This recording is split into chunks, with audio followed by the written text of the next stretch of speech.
Hi, boys and girls. This is Ms. Kathy. I'm so happy you've joined me today for another story just for you. Beware, Dangerous Bull by Enid Sparks. It seemed to Dell that the afternoon was dragging on and on. He'd taken a walk around the farm. He'd tried reading a book, but he was in the mood for some action. How I wish Jim were home, he thought. Then we could have some fun. Jim was Dell's best friend. He lived on the farm across the road and was always good for a game of basketball or a hike in the woods, but he had gone away for the weekend. Dell's mother noticed his unrest. "Why don't you try the new game Uncle Bob brought yesterday?" she suggested, putting down her sewing. "I'll get it for you." "No, thanks, Mom." Dell jammed his hands into his pockets. "I think I'll go over to Harry's house." Dell's mom straightened in her chair and gathered up her sewing. Her action spoke louder than any words she could have uttered. Dell knew she didn't approve of his hanging around with Harry Davis and the group of older boys who were always visiting the Davis dairy farm. Harry's gang had some bad habits. They played chicken while riding bicycles, smoked cigarettes, and thought up pranks to pull on one another. It was these pranks that fascinated Dell. "They're always doing such exciting things, Mom," he had remarked several times. Dell's mother had never forbidden him to see the boys, but she had said, "A lot of the things Harry and his friends do aren't Christian in nature, son. Perhaps you should pray about your association with them." But Dell hadn't prayed. Somehow he didn't think it necessary to bother God with anything so unimportant as whom to spend time with. After all, it isn't as if they're good friends, he thought. It's just that they're fun to do things with sometimes. As Dell opened the front door to go out, Mother cautioned, "Please take care, son." "Okay, Mom," he answered, just as he always did. Ever since his father had been killed in an automobile accident last year, Mother was constantly warning him to be careful. Walking down the wide country road perked up Dell's spirits.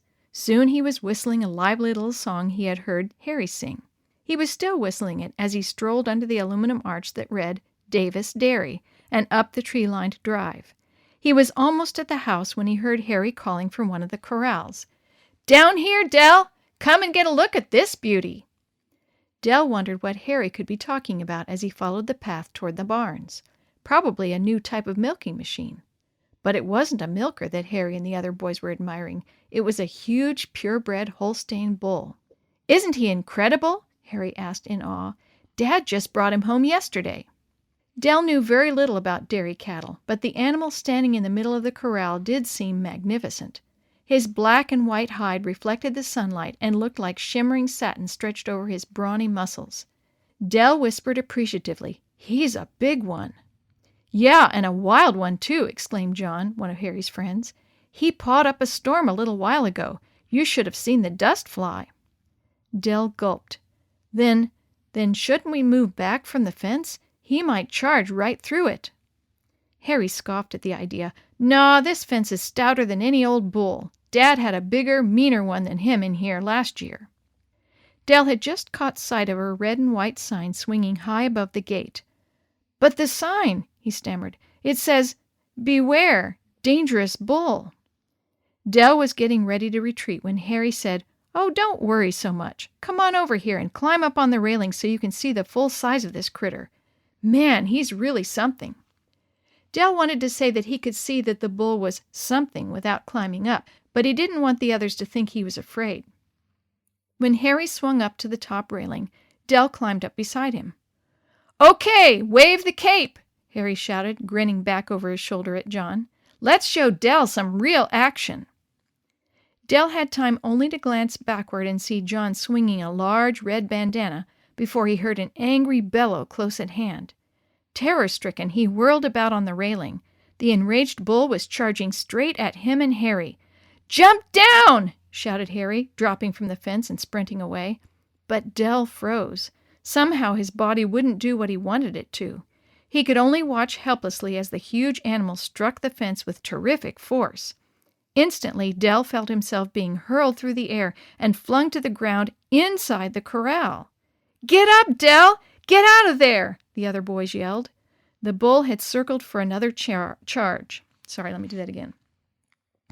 The bull had circled for another charge.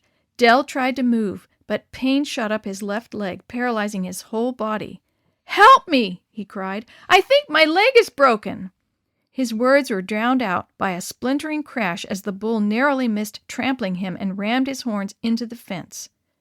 "John, run and get my dad," ordered Harry. "I'll try to head the bull off by standing on the fence and jabbing this pitchfork at him." Lifting his head, Del could see the bull lowering his head to come at him again. He knew a mere pitchfork wouldn't fend off the incensed animal. A thought flashed through his mind. Prayer was the only answer. Closing his eyes, Del whispered the only words he had time to say. "Dear God, please stop the bull." A few seconds later, everything became quiet. Del could no longer hear the bellowing bull or the shouting boys. Opening his eyes, he looked around. The first thing he saw was the bull trotting away toward the opposite end of the corral. Harry, open-mouthed and deathly pale, stood beside Del, shaking his head. "I can't believe it," the bewildered boy gasped. "Whatever made that beast turn away like that?" "It was prayer," Del answered softly.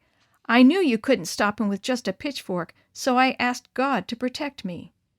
A strange expression crossed Harry's face, but before Del could figure out what it meant, a black blanket of pain engulfed him, blotting everything into nothingness. Hours later, Del awoke in a hospital bed and saw Mother sitting beside him.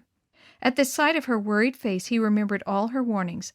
"Oh, Mom, you were right," he burst out. "I'm sorry I didn't stay away from Harry and his friends.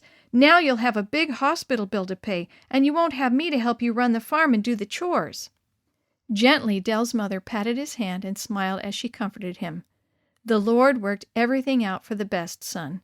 Your hospital bill will be a small price to pay for the miracle that happened today." Del's surprise was evident. "Miracle? What miracle?" "The one God worked for Harry," Mother answered, her eyes shining. "He believes in God now. He told me on the way to the hospital that when he saw how your prayers stopped the bull, he couldn't help believing. And to make up for your being hurt, he and his friends are going to help me on the farm till you're well again." Del couldn't control the tightness that grew in his throat. "Oh, Mom," he murmured, "that's wonderful. With results like that, I don't even mind having a broken leg."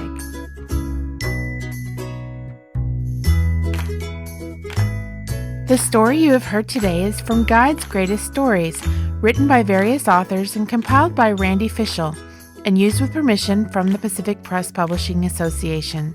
If you're interested in any other books published by the Seventh-day Adventist Church, please visit AdventistBookCenter.com or call 1-800-765-6955.